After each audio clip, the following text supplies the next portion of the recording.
Hi ladies, Maxine here with Tink and I Treasures. Welcome back to my studio.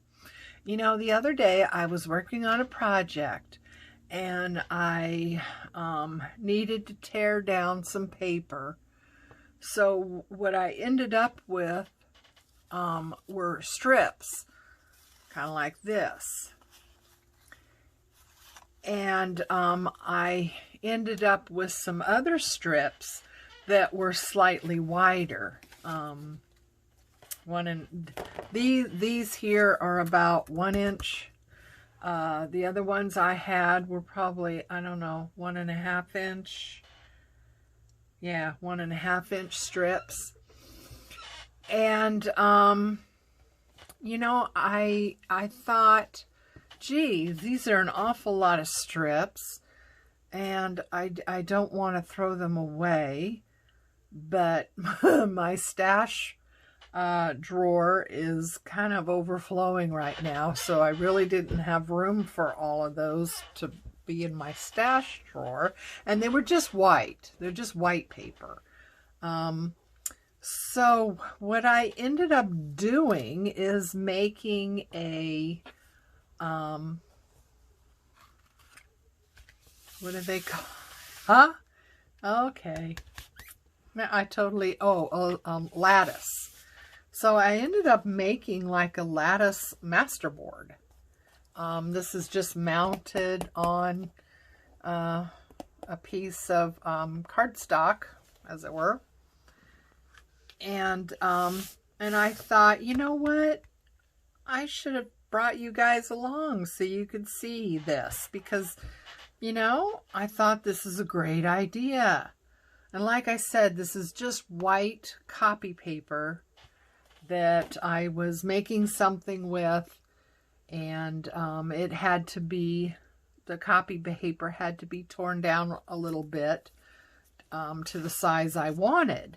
So anyway, these are the strips I have now, the smaller ones.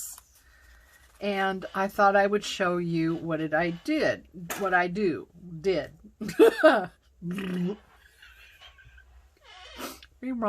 Rewind. I'm going to show you what I did. Now, this is some coffee dyed paper I happen to have here. But you can use any paper you have, right? So I have a couple of different things. This is a purple dye that I actually made by combining two different, oh boy, what did I combine? Alcohol inks, or, you know, some kind of liquid colors. I ended up combining red and blue, and you know, I got this purple color. So there's that. This squirt bottle does a lot of drips rather than spray. I'll tell you, they can send a man to the moon. So why can't they make a spray bottle that works?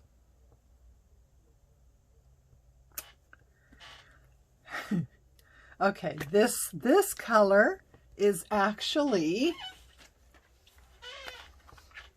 this. Remember this, ladies? Fabric dye? Yeah, a whole new world. So I filled this with water. I put just a little bit of that powdered fabric dye, and lo and behold, look what you get. So put some of that color on. And this is a mica powder that is in, I believe this is alcohol, rubbing alcohol. So we can squirt some of that on. Anyway, so my point is, you know, you can use anything you have. You can use distress inks, distress sprays. You could mix acrylic or watercolor paint in a squirt bottle with some water and mix it all up. I mean, whatever you have, right, that sprays. I mean, it doesn't really even have to spray. I mean, you know, you could, if you have watercolor, you could take a brush and brush stuff on for all that matters. So it's just, you know, getting your strips of paper, get color on it however way you can. Okay, so I have this cardboard from, you know, some kind of packaging. You can use anything for your backing. You could use book page if you wanted, or cardstock, a greeting card. I mean, like, this is cardstock. This is like a blank greeting card stuff that I found a whole stash of this at the thrift store, I think it was. And it just had blank cardstock. You could use that. You could use regular copy paper, you know, anything you want as the backing. But so now we're just going to make our lattice. So I kind of separated these out in, you know, similar color schemes. I just went crazy with the spraying that one day and just got a whole bunch of different colors going on here. That's more like that one. So I only got 3 blues and 3 of these and a whole bunch of those. So I guess we're going to be using these the most. Oh, well, I don't like that, do I? Okay, let me take a minute to tear this down. There's something on this one that I don't think I want. Okay, so I think you guys all know how to do this, right? So I'm just going to tack this down a little bit on the end. Oops. Okay.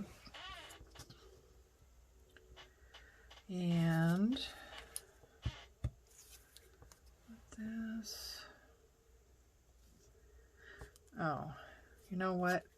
I just noticed my jagged edge and my straight edge, so I'm going to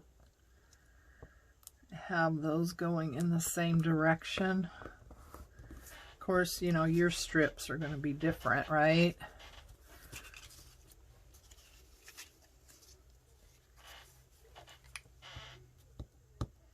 So yeah, I was quite pleased with myself. You know, strokes of brilliance come along every so often. And yeah, and I thought, well, there's a whole bunch of scraps and I have to do something. You know, I just couldn't bring myself to throw these in the recycling bin, you know, and I thought, well, I'll spray them. And then, yeah, I thought, oh, well, I'll just make a lattice thing. Now from this, you know, you can make a tag. You could make a journaling card. This bigger one here, you know, I mean, this is a good size for a Masterboard. It's about 10 inches. So you could cut this down and make journaling cards, tags, pockets, what have you. But you just use this as background, right? And then decorate it up from there, you know, with your focal points and what have you. You know, and well, just decorate it according to, you know, the journal you're working on. You know what I mean? So, but this is a good background, a good starting place. All right, so now, is that gonna, that's gonna be a bit, okay. This is the hardest part, right? Over, under, over, under. And I'll take that over there. I think like that. Okay. And so then this goes over, right? Under. Yeah, this is the hardest part. I remember back in the day, I used to make lattice with my pie dough, and actually have that as the top, you know, the top of the pie, have a lattice work done. I remember doing that back in the day, and trying to remember, okay, which way does this go with pie dough? I don't know whether that was easier or harder than doing it with paper, but let's see. I guess we'll go with the blue. Okay, over, under, over, under, over, under.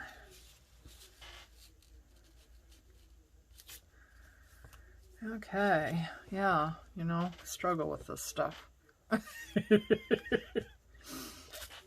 So, how's everybody doing? I hope everyone's well.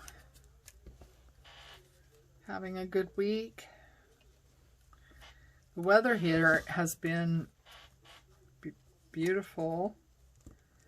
We've had such a nice fall so far. It's been dry. Yay.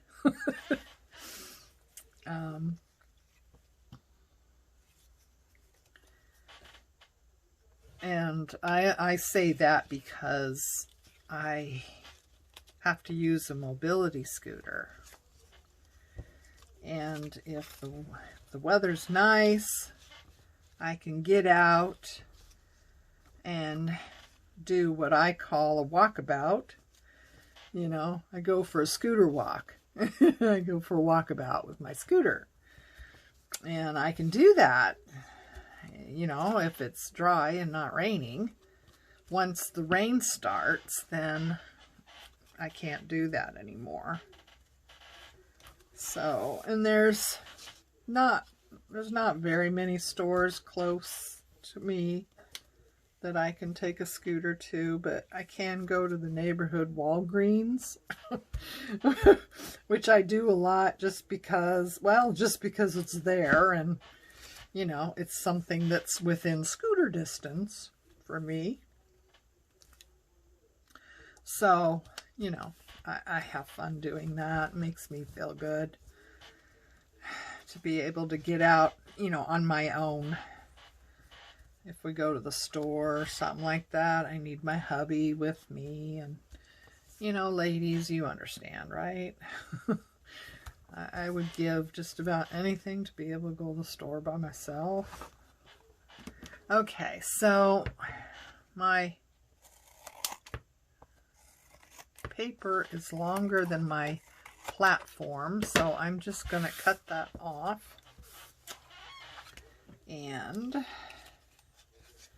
then we're going to glue everything down here. Yeah, so you understand, right? I would dearly love just to be able to go to the store by myself. But I can't. I used to be able to, you know, before my knees got too awful bad, I could walk to the back of the car and get the scooter out myself, you know, and go into the store.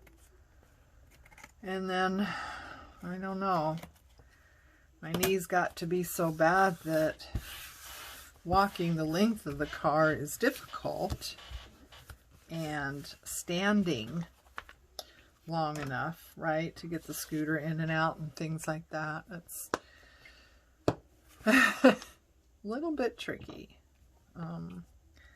I did do it one time. I was waiting in the car for my husband. He was in the doctor's appointment, and I had to use the restroom.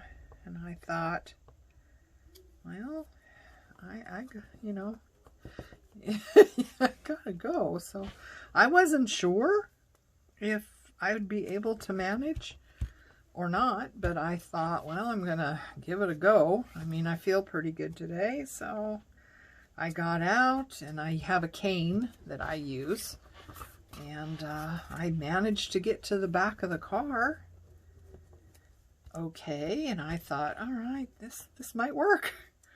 And yeah, got the scooter out, got it set up, went in, and I have to tell you, coming back out and getting the scooter back in the car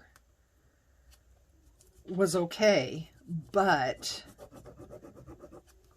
getting myself back to the front of the car and, you know, in the front seat, that was a little dicey. So, but I managed it, and I felt pretty proud of myself for that. Ugh. I tell you, learning how to be disabled is difficult, you know. It wasn't that many years ago that I was going hiking and going dancing and, you know, all kinds of stuff. And then, you know, then I started getting this pain in my knees when I'm walking, and standing started to become problematic. And, well, you just never know, do you? Okay, so I got that all glued down, I think.